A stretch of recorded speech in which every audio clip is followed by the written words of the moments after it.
Hi friends! Welcome to Storytime at Desmond-Fish Library. My name is Summer Pierre and I am a cartoonist and I sometimes work at Split Rock Books. And it is my delight and pleasure to read aloud to you today one of my absolute favorite books.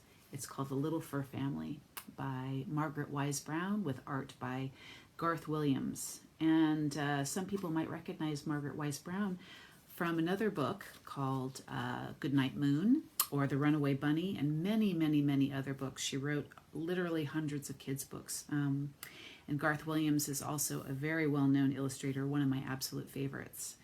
But this has always been one of my favorite books because it is such a sweet, beautiful vision of a very tiny world that might actually look familiar to you. So without further ado, this is going to be The Little Fur Family by Margaret Wise-Brown. There was a little fur family, warm as toast, smaller than most, in little fur coats, and they lived in a warm wooden tree.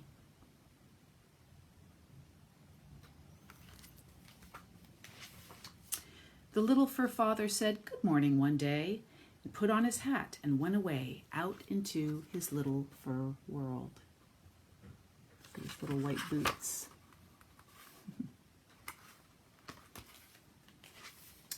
The little fur mother bathed her fur child, and off he went to play in the wild wood where they lived. So she's giving him a bath here. And there he goes with his red ball into the wild world where they live. It was a wild, wild wood. Wild flowers grew all over the ground, and wild winds blew through the air. Wild nuts fell from the wild nut trees, and wild grass tickled the fur child's nose, tickled his nose, and made him sneeze. Kerchoo!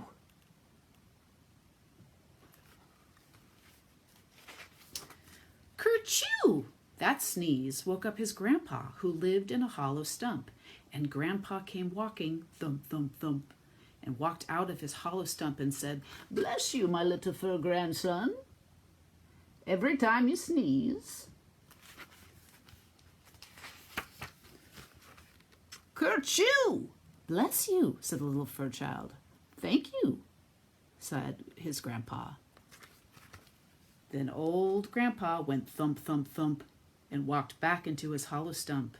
And the fur child went on through the dark and sunny woods till he came to a little river full of fish.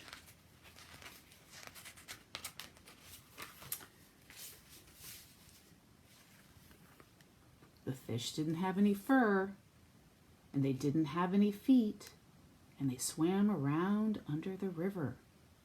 The little fur child watched them for a long time.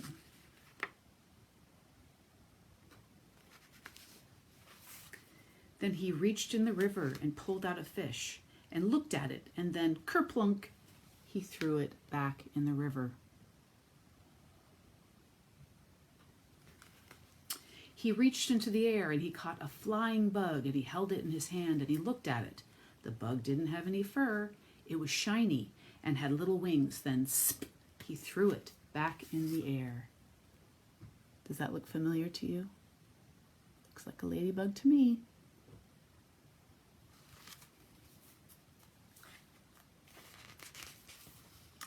Then he caught a little tiny fur animal, the littlest fur animal in the world.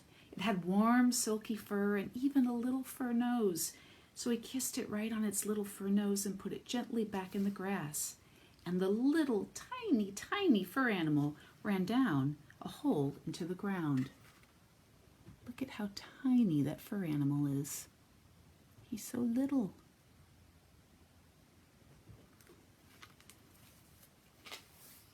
The sun went down beyond the river. The sky grew wild and red, and the little fur child turned around and ran for home.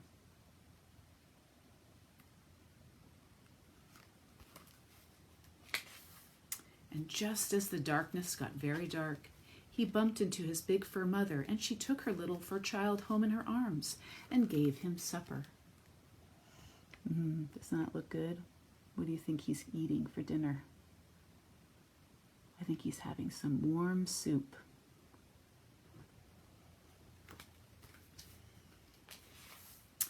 And there was his father who put him to bed, and they tucked him in bed all soft and all warm. Does he look happy?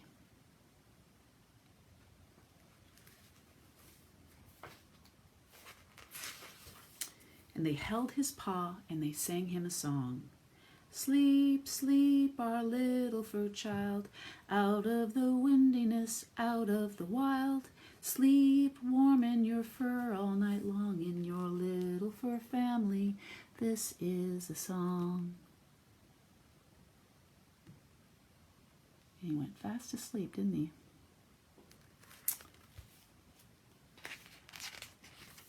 And that's the end. I hope you liked it. It kind of reminds me of where we live in our cozy homes along the river. Wherever you are, I hope you are staying soft and warm and cozy like little fur animals. And I'm thinking of you and sending you so much love. Please be well and safe. See you soon, guys, I hope.